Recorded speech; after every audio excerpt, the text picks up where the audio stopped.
There are moments in life that shatter every illusion of strength. Moments when the floor beneath you gives way, and you find yourself face first in the dust. Not just physically, but emotionally, mentally, spiritually. The kind of rock bottom that strips you of pride, of comfort, of your name, of your place in this world. The kind of bottom where no one is clapping for you, no one is watching your struggle, no one is handing you encouragement, just silence, just shadows, just the deafening sound of your own breath as you try to make sense of the brokenness. But let me tell you something. Rock bottom is not your enemy. It's not your death sentence. It is the foundation upon which greatness is built.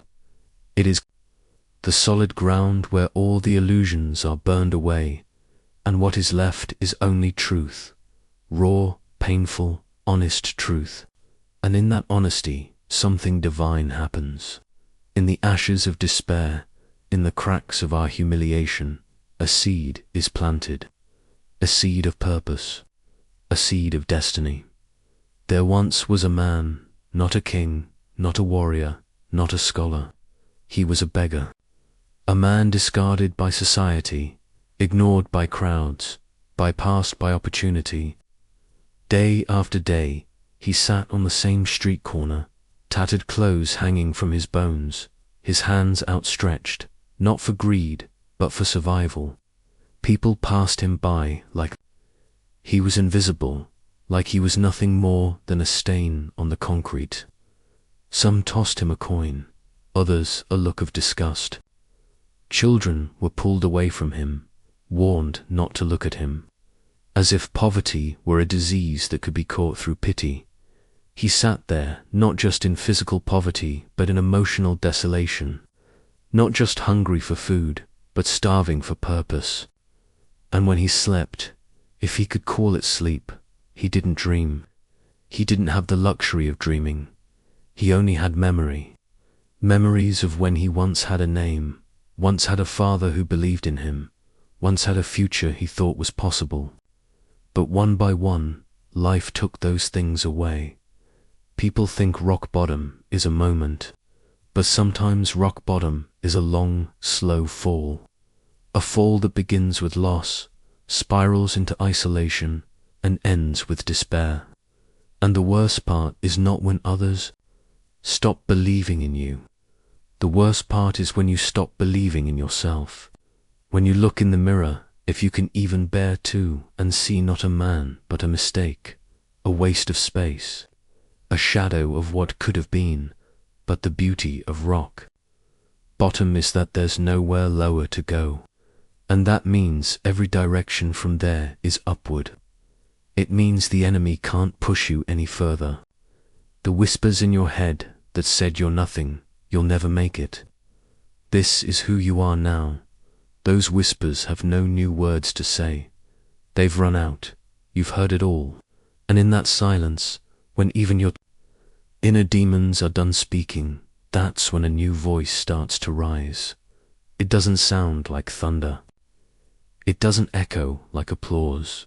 It begins as a whisper, a still small voice, maybe even your own voice, that says, get up. Not with force, not with drama, just with clarity. Get up. Not because you feel strong, not because you know what's next, but because staying down is no longer an option. Because something inside you refuses to die, refuses to surrender, refuses to believe that this is all there is. And so, one morning, the beggar stood up. He didn't know what he would do. He had no plan, no money, no home. But he had breath in his lungs and a strange new fire in his heart. And when he stood, the world didn't notice. No news camera documented the moment. No angel choir sang. But in the invisible realm, heaven held its breath. Because the moment a man refuses to stay down, all of hell begins to tremble. He started walking. Where to? He didn't know. He just walked, step by step, block by block, Not fast, not proud, but forward. And with every step, something changed. He wasn't begging anymore. He was believing. He wasn't crawling anymore. He was climbing. And while his clothes were still torn and his hands still empty, his heart had begun to swell with purpose.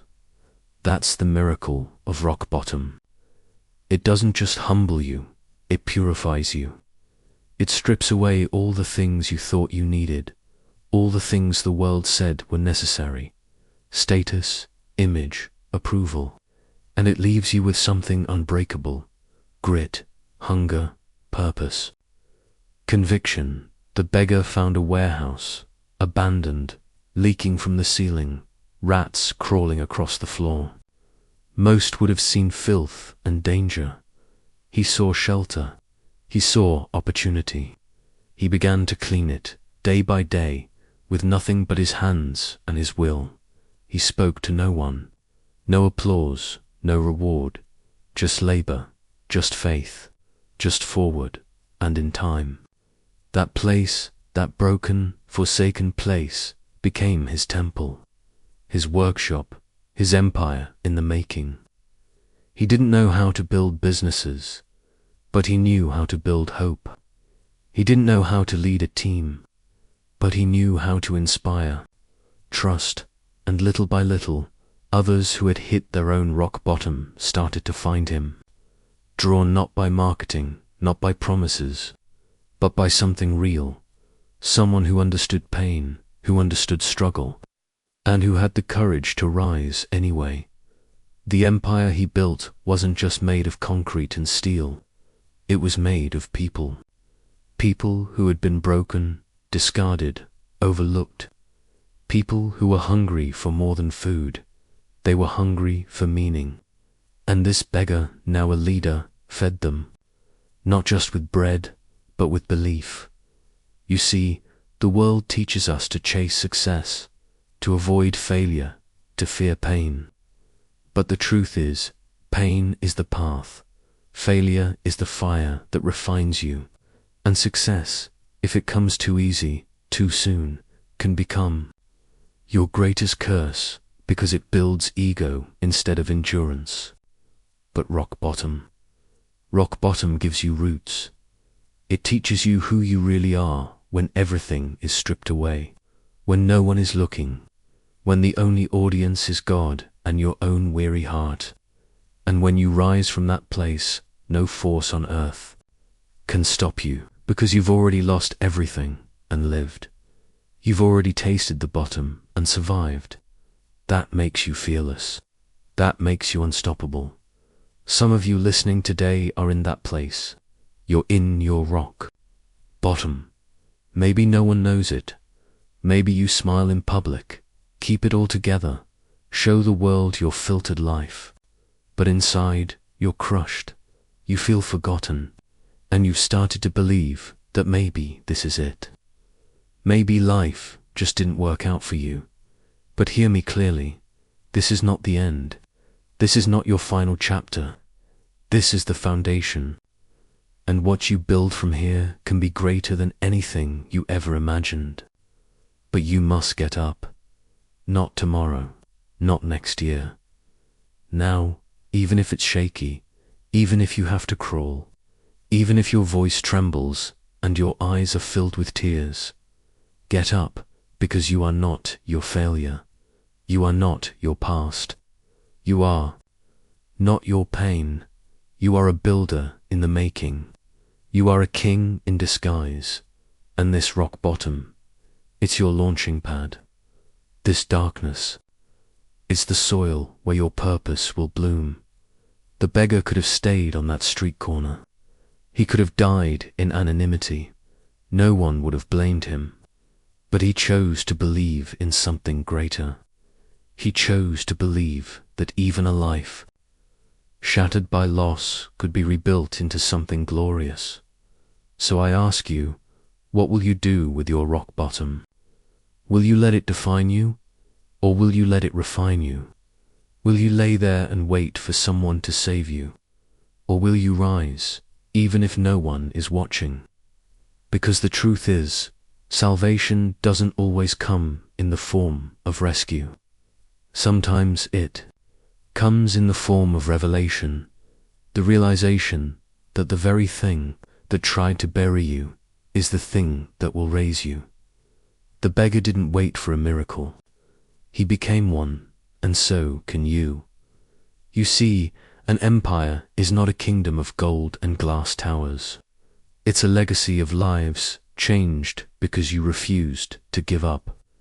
It's built not in boardrooms, but in the unseen hours, the tear-stained nights, the quiet decisions to keep going.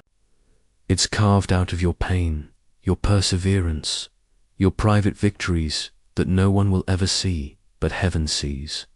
Every story of greatness starts in the dirt. Don't despise your dirt. That's where the seeds are planted. That's where the roots grow. That's where the future is formed. So if you're in the dirt right now, if you're in your lowest moment, celebrate. Because your foundation is being laid. Your story is just beginning. Your crown is being forged in the fire of your struggle. And one day, when you've built your empire, when others look at you with awe and admiration, they won't know the pain behind your power, the scars behind your success, but you will. And that's what will make you humble. That's what will keep you grateful. Because you'll know it all began at rock bottom, not with applause, not with comfort, but with courage, the kind of courage that changes the world. What you don't have has never been the problem. What you're missing, what you were denied, what life refused to give you, that is not the measure of who you are. But how easily we forget this. How easily we stare at our emptiness and assume it means we're nothing. We think if we don't have the looks, the money, the education, the network, the health, the timing, then surely we must be lesser. We tell ourselves we missed the chance, lost the lottery of life, and now we're stuck behind a wall built from everything we lack. But hear me, you are not defined by what you lack. Not now, not ever. Some of the most powerful people in history had nothing when they began. Not wealth, not fame, not recognition, and certainly not favor in the eyes of men. What they had was something the world couldn't see, something not measured in material or status. They had grit, they had faith, they had vision. They had a voice inside that refused to be silenced by scarcity. There once was a boy who grew up with holes in his shoes, a boy who walked to school while others rode, who wore hand-me-downs when others wore brands, who went to bed some nights without dinner, but never without dreams. He didn't live in a house filled with inspiration. He wasn't told, you can be anything. In fact, more often he was told, don't expect too much. That's how cycles continue when smallness is inherited, when limitation is passed down like a family name. And yet something inside him said, this isn't the whole story. He looked at his life, saw the gaps, and instead of mourning them, he became curious. If I don't have these things, he thought, then maybe I'm meant to build them. He stopped asking, why don't I have more? And started asking, what can I make with what I do have? And that question changed everything. Because the truth is, it's easy to feel like a nobody when you're standing next to someone with more talent, more money, more confidence, more followers, more favor. But comparison is a liar. It will rob you blind. It will convince you that your small beginning means a small future. But what it forgets, what it cannot understand, is that destiny is not built on abundance. It is revealed through obedience. You are not less because you have less. You are not worthless because you've been overlooked. You are not disqualified because you started behind. You are a weapon in disguise. And if you can hold on, if you can resist the urge to define yourself by your lack, then the world is not ready for what's about to come out of you.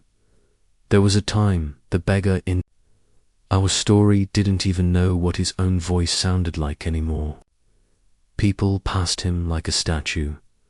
Days blurred into nights, hunger into hopelessness, but inside he hadn't lost everything. He still had breath, he still had will, he still had vision.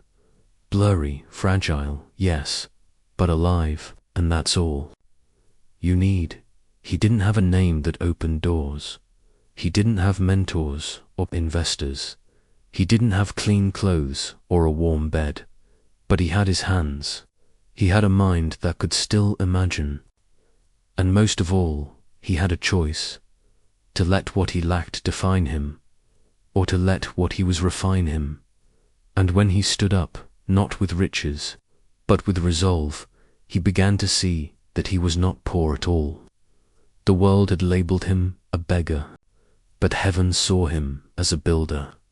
The world saw lack, heaven saw legacy.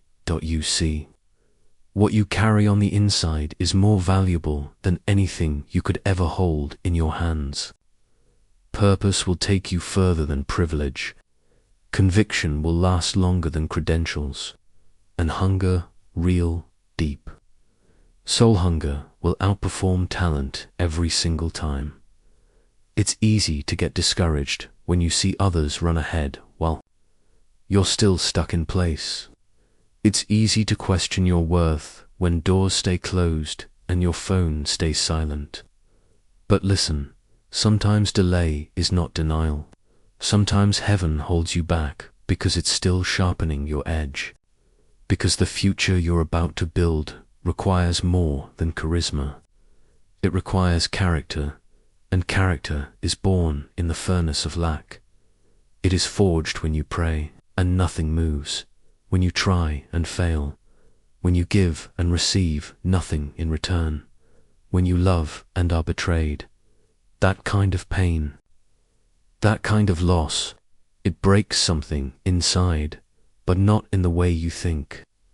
It breaks the illusion that you ever needed to be full in order to begin. It shatters the lie that you had to wait until you were ready, that you had to wait until someone believed in you, that you had to wait until the stars aligned. No, you only had to start. The beggar didn't have capital, but he had creativity. He didn't have a team, but he had time. He didn't have influence, but he had intention, and that was enough. He began to build with scraps, with garbage, with things others threw away. But isn't that always the way? Greatness is almost always born from rejection. Empires are often built from ruins. He turned the leaky warehouse into a shelter. He used the discarded bricks to make a foundation. He used broken wood to create frames, support beams, tables. And while others saw him and laughed, who does he think he is? He kept building. Why? Because he no longer defined himself by what he lacked. That voice inside, the one that used to whisper shame, used to whisper scarcity, had been replaced with something else. Identity. Not identity handed to him by the world. Not identity earned through applause, but identity rooted in purpose, in calling, in the unshakable truth that he was made for more. You were made for more. Even if you've lost everything, the job, the relationship, the title, the dream, you have not lost your identity. You are not the failure. You are not the rejection. You are not the absence of things. You are the presence of purpose in a broken world. It's time to flip the script. What if your weakness is actually your weapon? What if your smallness is your secret strength? What if what you don't have is actually clearing space for what you truly need? Because sometimes when your hands are empty, your heart is finally free to be filled. Sometimes when you have nothing, you finally hear the voice that's been calling you all along. You're not defined by what you lack. because heaven doesn't call the qualified, it qualifies the called. The beggar didn't know anything about empire building, but he knew about survival, he knew about pain, and that meant he knew how to lead, because he understood the cries of the broken, he understood the desperation in their eyes. He didn't need to read it in a book, he had lived it. And so, when others came to him, other beggars, other forgotten ones, he didn't just offer them tools. He offered them belief. He looked them in the eyes and said, "You're not what you lack. You're not your past. You're not your mistakes. You're not your trauma. You're more." And they believed him because he believed it first. That is the real empire. Not the buildings, not the wealth, but the people. The souls who were rescued because one man refused to be defined by his empty hands. You may have been raised in lack. You may have come through trauma. You may be standing right now in the ruins of something you once loved. A dream, a relationship, a future. But don't let it define you, because your identity was never tied to what the world gave you. You are not the job title. You are not the diploma. You are not the number in your account. You are not your productivity. You are not your image. You are not your possessions. You are the breath of purpose wrapped in skin. You are the voice that hell fears and heaven watches. You are the legacy waiting to be born. So stand up with your emptiness, with your trembling hands, with your uncertain mind. Stand up and declare, "I am not what I lack. I am what I've survived. I am what I choose.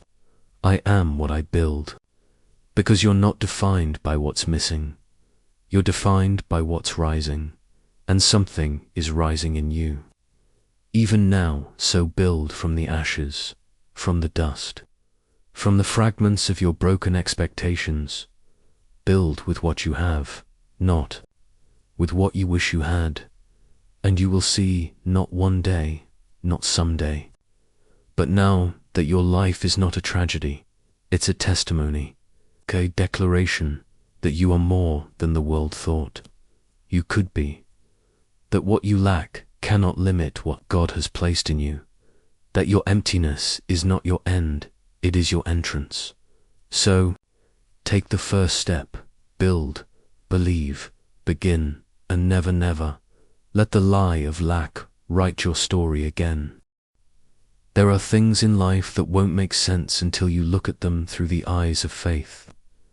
The world looks at a pile of dirt and sees mess, waste, something to be cleaned up or thrown away.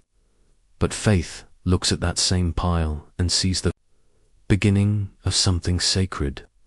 Dirt, after all, is where things grow. Gold doesn't start out shining. It starts buried deep beneath the very ground we walk on, overlooked, unrecognized, and trampled over. You can't find treasure without digging through dirt. The beggar in our story never woke up one morning to applause or a grand vision falling from the sky. He woke up cold and hungry, staring at the same dirt-covered floor, hearing the same silence that had become his song for years.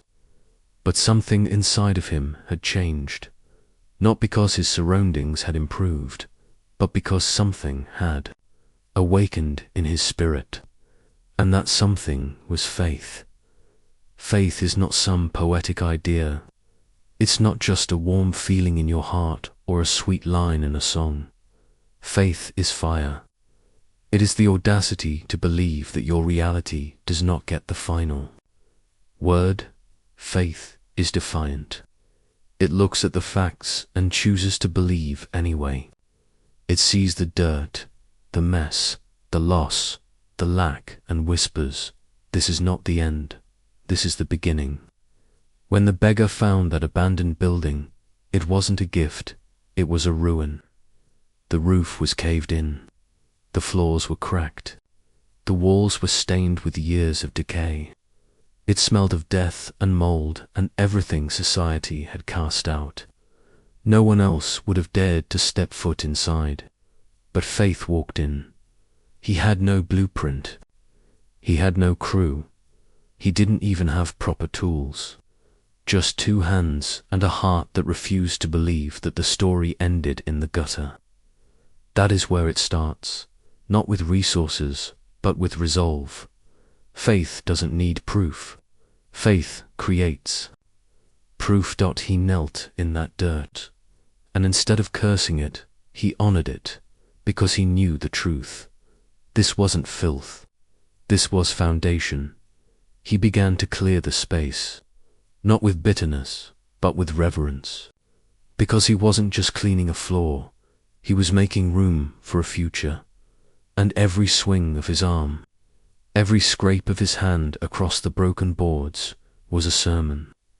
A declaration that this place, this life, this broken vessel still had purpose.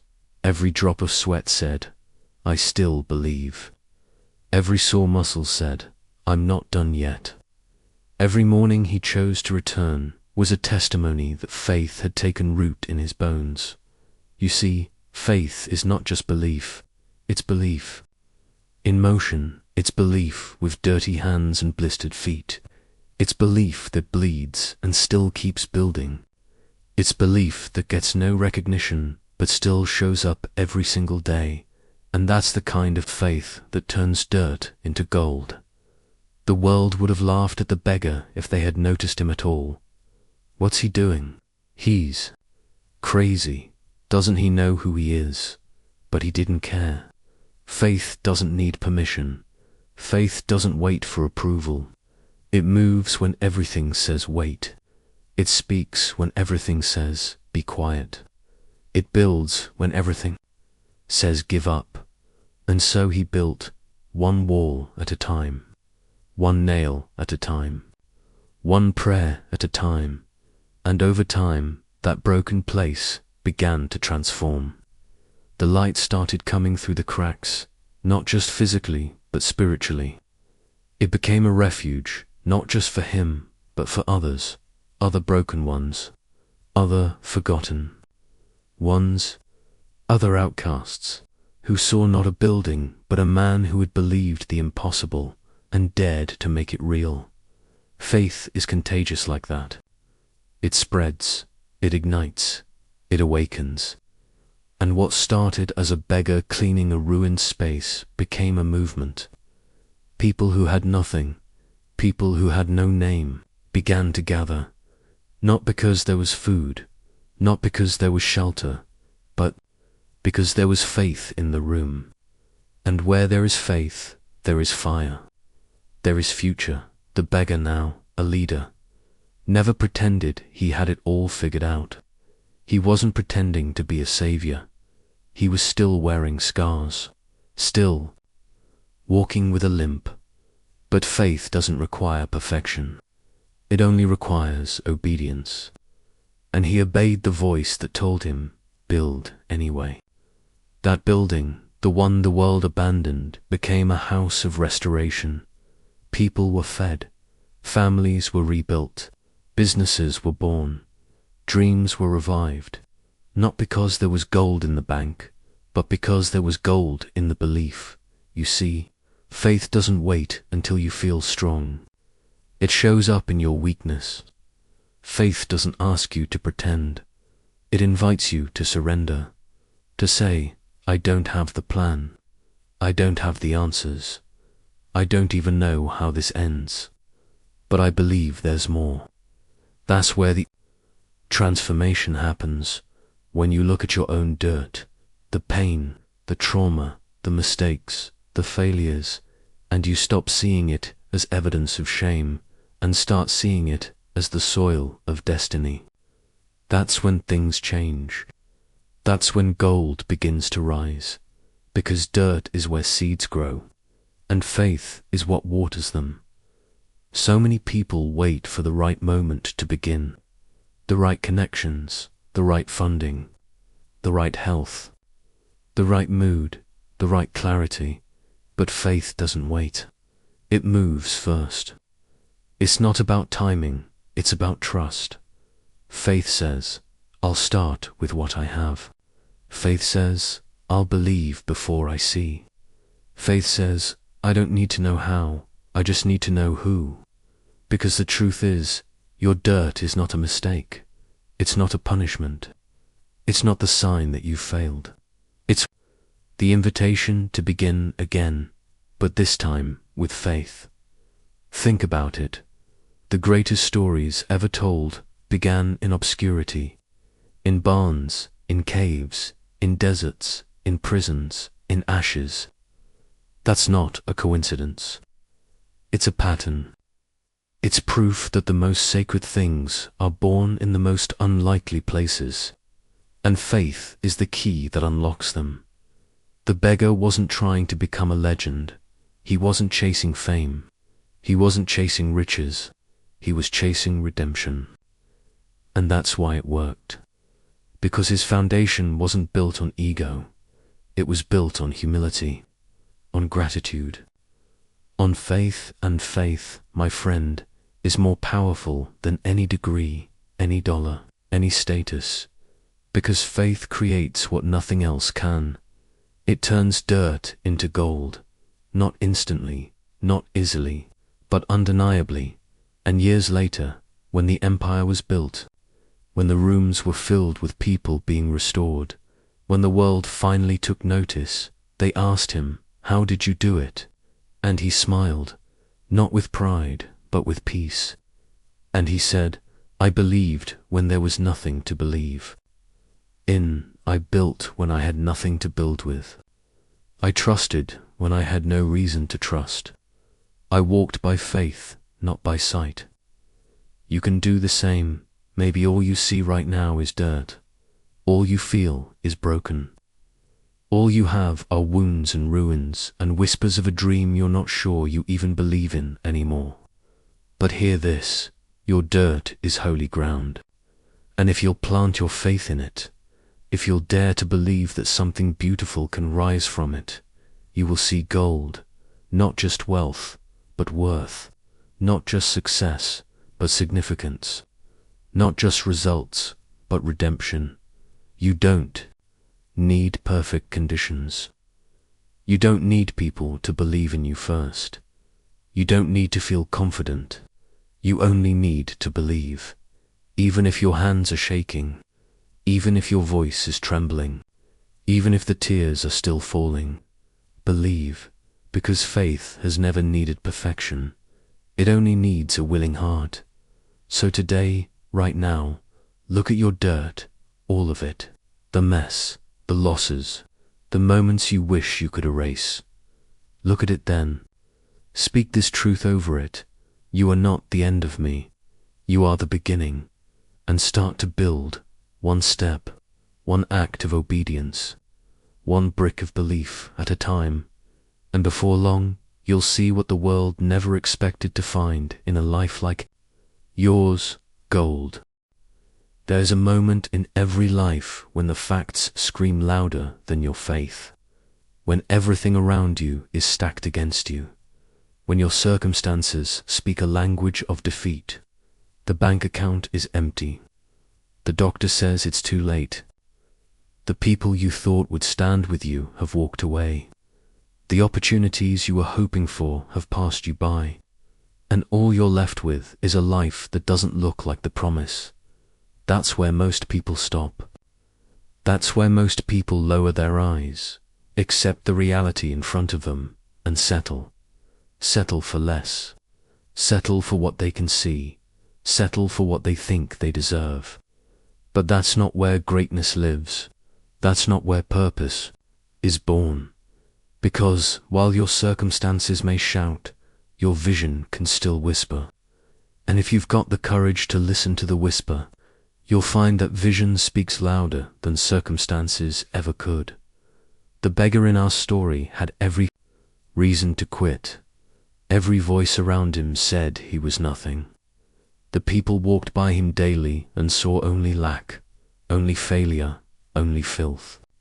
If he had let their eyes define him, if he had let their stares shape his future, then he would have stayed in the dirt forever. But there was something in him that refused to believe that the end had already been written. Something deep inside that burned brighter than what he saw on the outside. Something called vision. Vision is not what you see with your eyes. It's what you see with your heart. It's not what is, it's what could be. And most people live their whole lives without ever tapping into it, because vision requires more than sight. It requires faith. It requires defiance. It requires the willingness to believe in something greater than your surroundings. When the beggar found that ruined warehouse, the world saw garbage, a place where rats lived, a place for crime and decay, a place no one wanted to touch. But he saw something different. He saw a future. He saw shelter. He saw healing. He saw a place where broken people could come and find rest, not just for their bodies, but for their souls. Where did he see it? Not in the crumbling walls, not in the shattered windows, not in the leaking roof. He saw it in his spirit.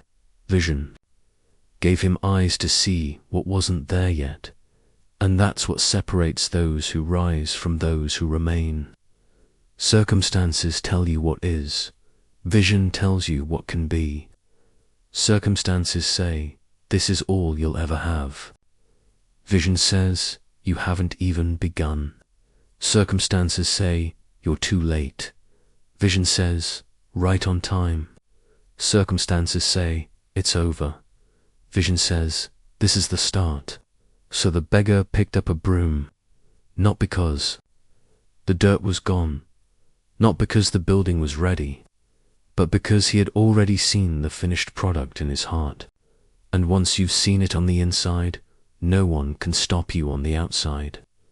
The truth is, you don't need anyone else to believe in your vision. You don't need the crowd. You don't need the applause. You don't need confirmation. You only need the fire. Because once vision catches flame in your soul, the world will either move with you or get out of your way.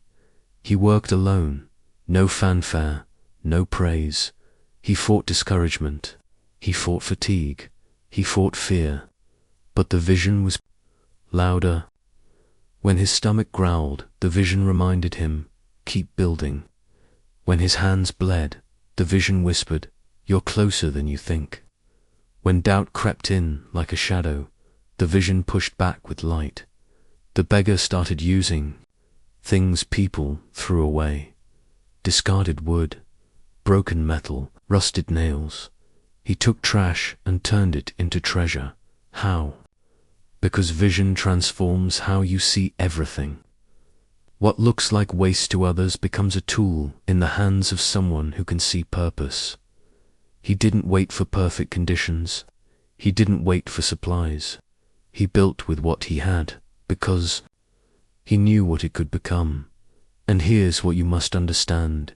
Your circumstances will always try to control your identity. They will try to convince you that your value is tied to your surroundings, that where you are defines who you are. But that's a lie. You might be in a pit, but you are not a prisoner. You might be walking through fire, but you are not consumed. You might be in a storm, but you are not without direction. Why? Because vision gives you eyes beyond the storm. There is nothing more dangerous to darkness than someone who sees the light, even when the room is pitch black. That kind of person can't be bought, can't be bullied, can't be broken, because they're not living by what they see. They're living by what they believe. The beggar could have said, why bother? He could have looked at the broken walls, the empty room, the empty pockets, and said, this isn't worth it. And no one would have blamed him. But he wasn't waiting for circumstances to change before he moved. He changed the circumstances. By moving, he didn't have a team, but he had a mission. He didn't have money, but he had a mandate. He didn't have recognition, but he had revelation. And that was enough. Because when you walk by vision, you are no longer driven by results. You're driven by calling. You don't quit just because it's hard. You don't give up just because it's quiet. You don't stop just because it doesn't look like progress, because you've seen something bigger, and that vision becomes your oxygen. It sustains you when nothing else will. And slowly, over time, what he saw in his heart began to manifest in the world. Walls rose, roofs were patched, rooms were cleared. What was once a dump began to take shape. People started noticing. First, 1, then 2, then 10. Broken people, hurting people began to gather. Why? Because vision attracts movement. It calls to the sleeping parts of people and wakes them up. And here's what's beautiful. They didn't come because it was beautiful. They didn't come because it was finished. They came because they felt the vision. They felt the purpose. They felt the life in the air. The beggar had created something sacred, and he did it while the world still called him worthless. That's the power of vision. It doesn't ask for permission. It doesn't need to explain itself. It just is. It burns. And when it burns long enough, others begin to feel the heat. He began to train those who came, not just in building, but in believing. He taught them how to see what others missed, how to look past their pain and into their potential.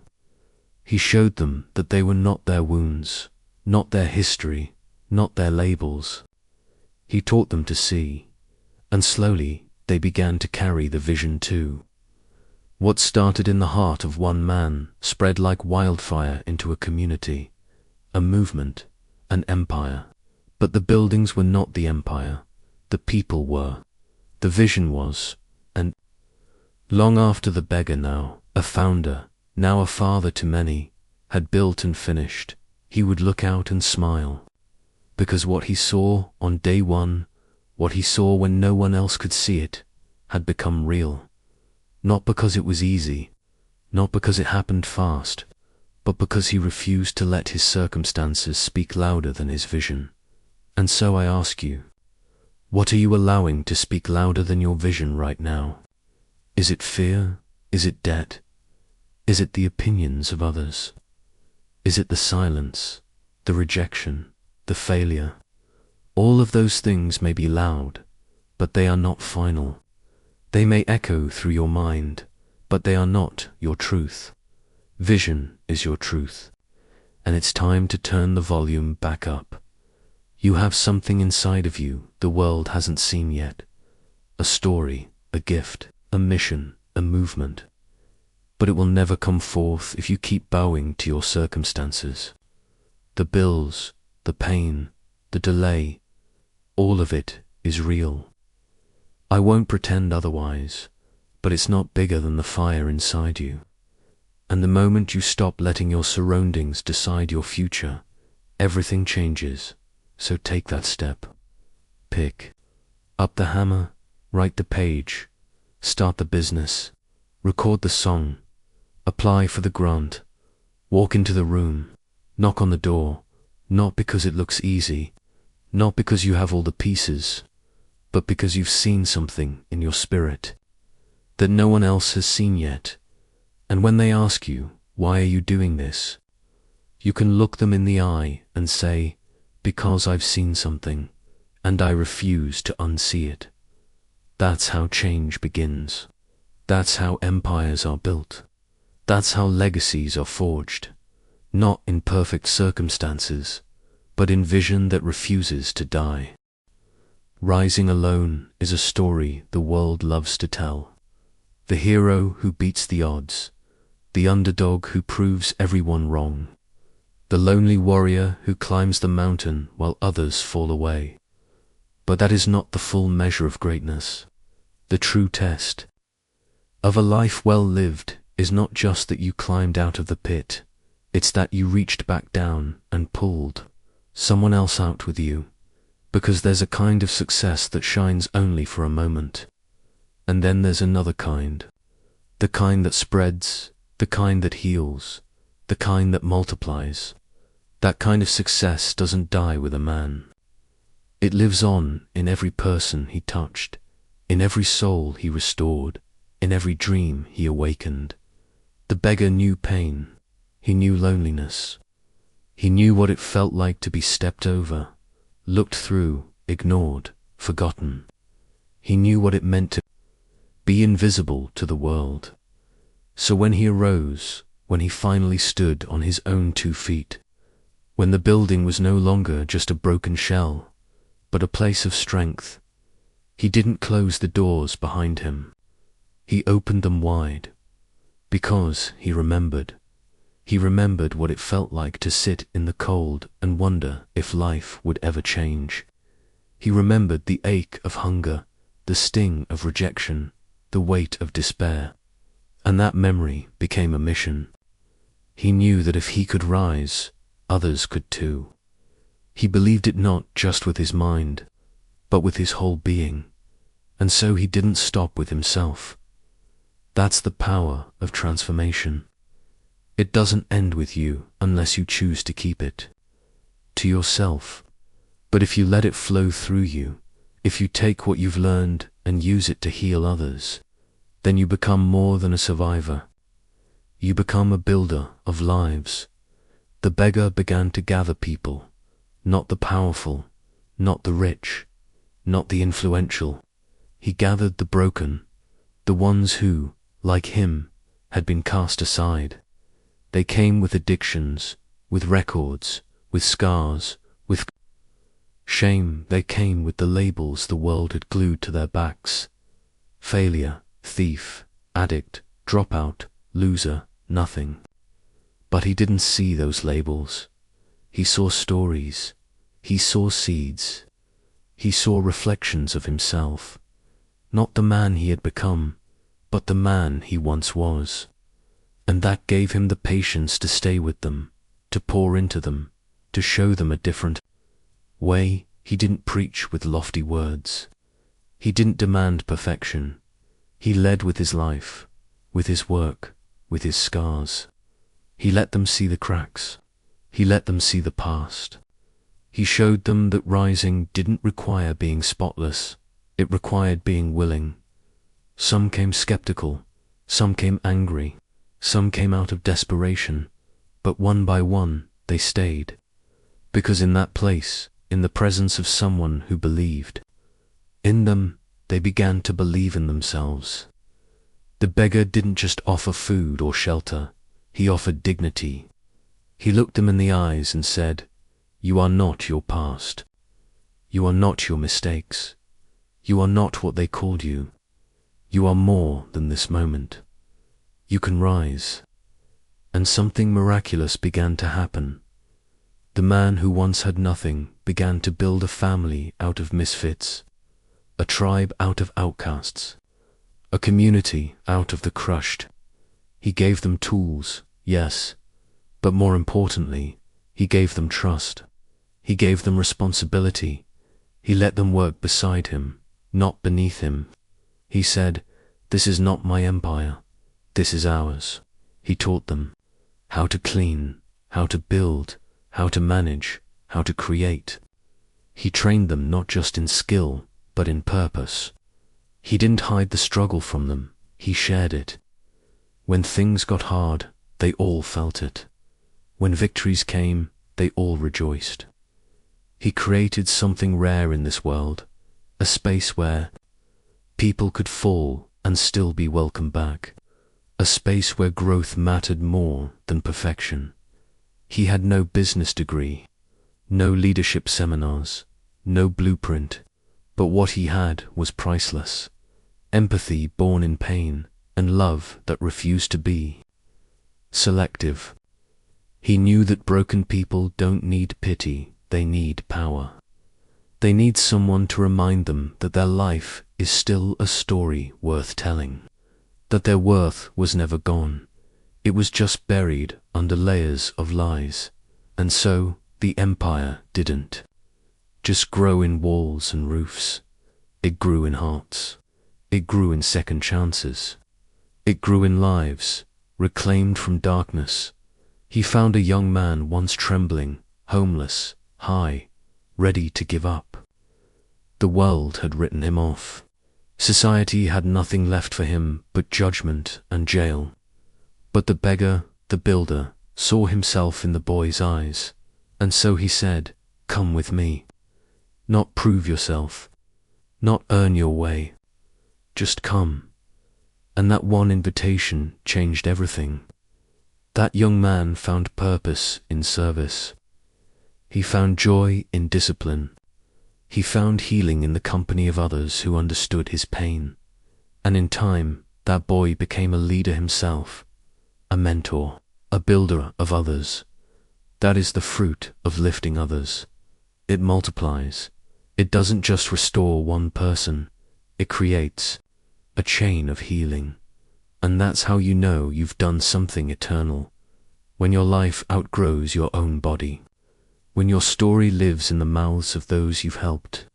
When your name is whispered not in fame, but in gratitude. The beggar-turned-leader never lost sight of where he came from. And that humility became his compass. When others praised him, he smiled, but he always redirected the attention. He'd point to the team, to the people who made it work, to the ones who kept rising, because he understood a truth most never learn. Rising is meaningless if you rise alone. What is wealth if you're surrounded by silence? What is success if no one shares it? What is healing if it never becomes medicine for someone else? There's a joy that comes from overcoming, but there's a deeper joy that comes from helping someone else do the same. And that's what the beggar found. He found joy not in being honored, but in honoring others. Not in being worshipped, but in washing feet. Not in being served, but in serving. He built an empire, yes, but he also built a legacy. And when people spoke of him years later, they didn't just say, he made something from nothing. They said, he made someone out of no one. He saw me when no one else did. He gave me a chance. He believed in me before I believed in myself. That's the kind of impact that never dies. The buildings may fall one day, the name may fade, but the lives he lifted, they will carry the fire forward. And here's the truth. You can do the same. You may not feel strong. You may not have the resources. You may think your story is too small, too messy, too complicated. But your story, just as it is, has power. Your healing can be someone else's hope. Your breakthrough can become someone else's blueprint. Don't wait until you feel ready. Don't wait until everything's perfect. You don't have to be whole to help. You just have to be willing. Willing to open your eyes. Willing to reach out. Willing to remember that your rise is not just for you. It's for everyone who will follow after you. Because this world is full of people still in the dirt, still in the darkness, still wondering if life has anything left to offer. And maybe, just maybe, you're the one who will show them that there's more. Not with fancy words, not with a perfect life, but with your scars, with your strength, with your story. Lift them. Not because you have to, but because you remember what it felt like when someone lifted you, and in doing so, you will build more than success. You will build a life that matters, a life that echoes, a life that lifts. There are stories that pass quietly through time, like whispers no one hears. And then there are stories that rise, stories that roar through generations like thunder. Stories that shake nations, move mountains, and change destinies. The difference between the two isn't where the story began. It's whether or not the one who lived it had the courage to tell it. The beggar never dreamed his story would matter. To him, it was just survival, day after day, scraping through the dirt, feeling forgotten, feeling invisible. He didn't have the luxury of thinking he was part of something bigger. He was focused on staying alive, on staying warm, on finding the next piece of bread, the next safe place to rest. That was his world. And in that world, nothing about his life seemed worthy of being remembered. But heaven saw different, because in that broken man, in that fragile body and trembling spirit, there was something sacred, something powerful, something eternal, not because of where he came from, but because of where he was going. Not because of what he had, but because of what he carried inside. A story, and not just any story, a story of redemption, a story of strength hidden inside weakness, a story that would one day become a fire in the bones of others who were too afraid to rise.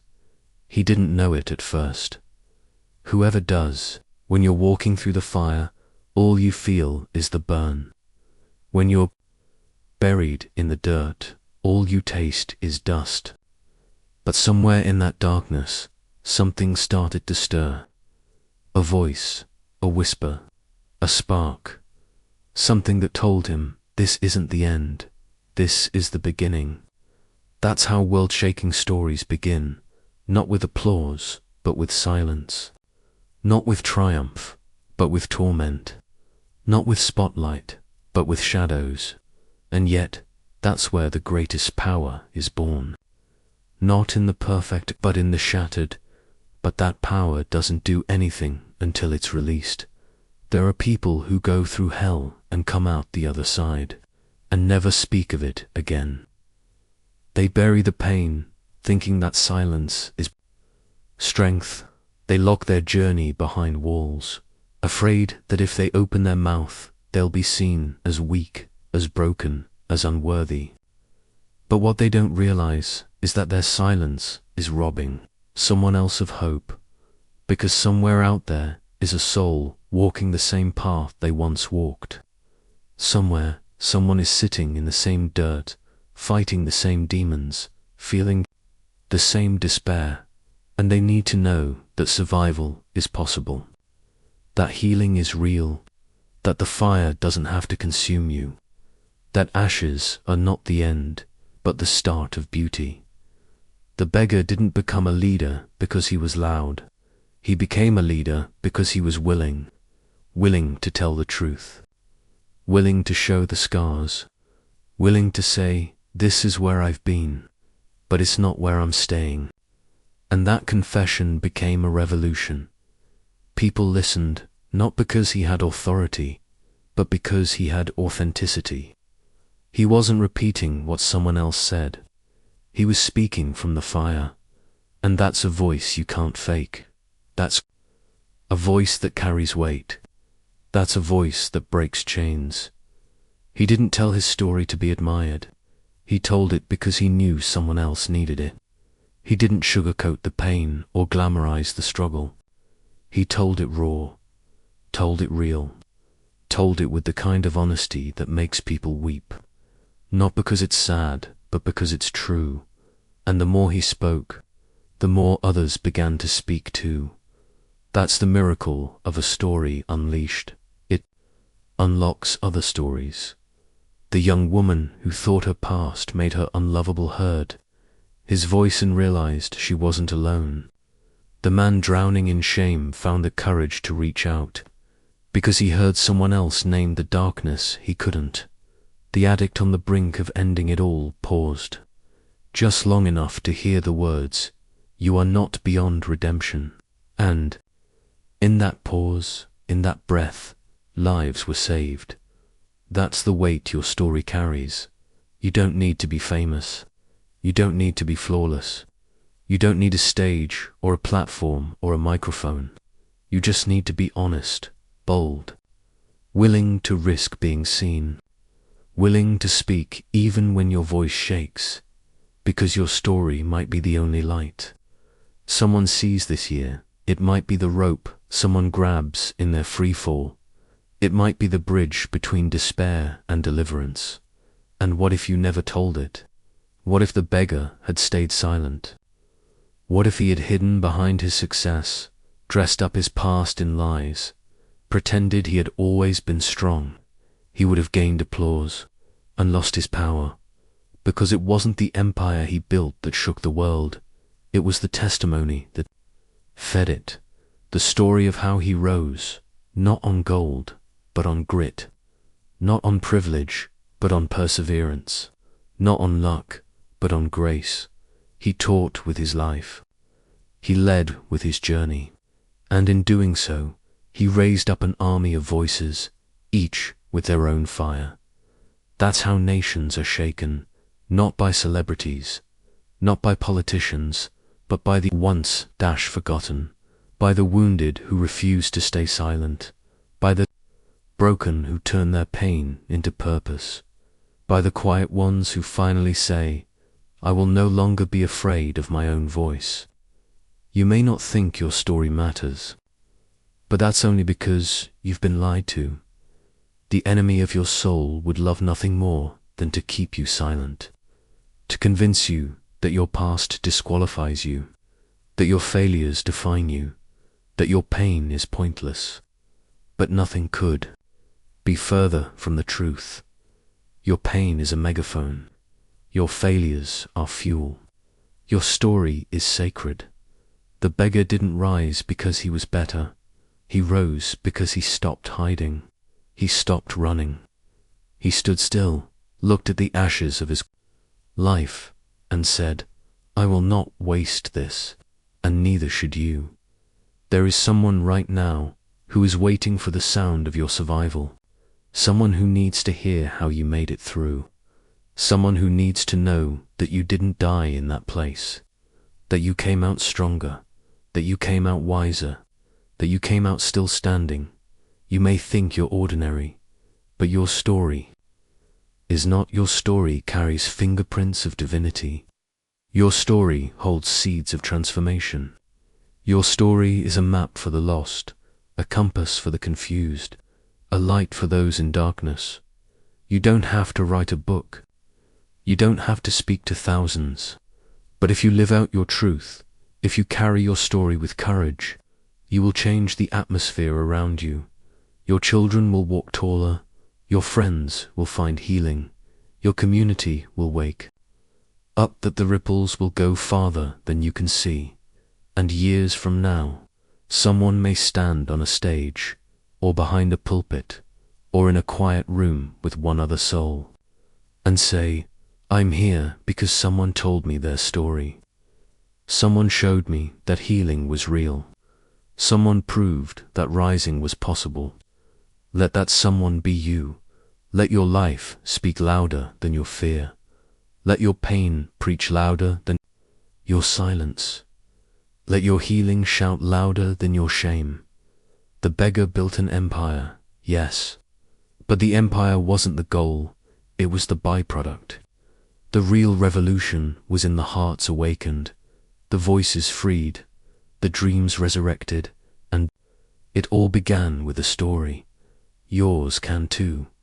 You were not born to remain silent. You were born to shake the earth.